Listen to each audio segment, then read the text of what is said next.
मिट्रॉन app को पिछले दिनों काफ़ी पॉपुलैरिटी मिली थी। हालांकि इसमें सिक्योरिटी को लेकर काफ़ी मसले थे, लेकिन अब इस ऐप को प्ले स्टोर से रिमूव कर लिया गया है। गूगल ने कहा है कि उसने इस ऐप को प्ले स्टोर से इसलिए डिलीट किया है क्योंकि यह ऐप उसकी पॉलिसी का वॉयलेशन कर रही थी।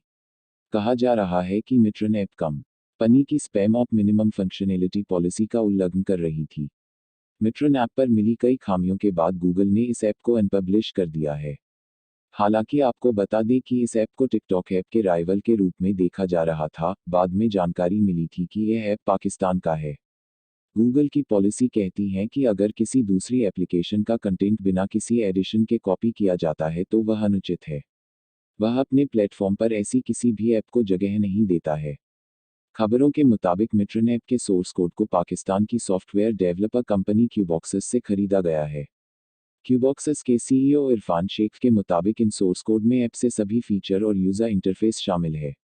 उनकी कंपनी ने इस ऐप के सोर्स कोड मिट्रॉन ऐप के प्रमोटर्स को $34 करीब $2,600 में बेचा है। इससे पहले रिपोर्ट में पता चला था कि मिट्रॉन ऐप को आईआईटी रुड़की स्टूडेंट ने डेवलप नहीं किया है और यह टिकटॉक का रिब्रांड वर्जन था, जिसे पाकिस्तान में तैयार किया गया था। इससे पहले रिपोर्ट्स की माने तो इस ऐप को एक महीने में टिकटॉक पर 50 लाख से ज़्यादा बार डाउनलोड किया जा चुका था। शॉर्ट वीडियो शेयरिंग ऐप मित्रों कम समय में काफ़ी चर्चित हो गया था। आपको ध्यान होगा कि इस नाम का इस्तेमाल प्रधानमंत्री कई बार अपने भाषणों में कर चुके हैं।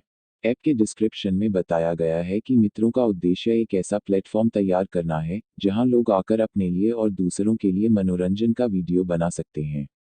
बता दें कि पिछले कुछ वक्त से टिकटॉक का बुरा दौर चल रहा है और हाल में ही इस ऐप की रेटिंग गूगल प्ले स्टोर पर गिर गई थी। Thank you for watching video.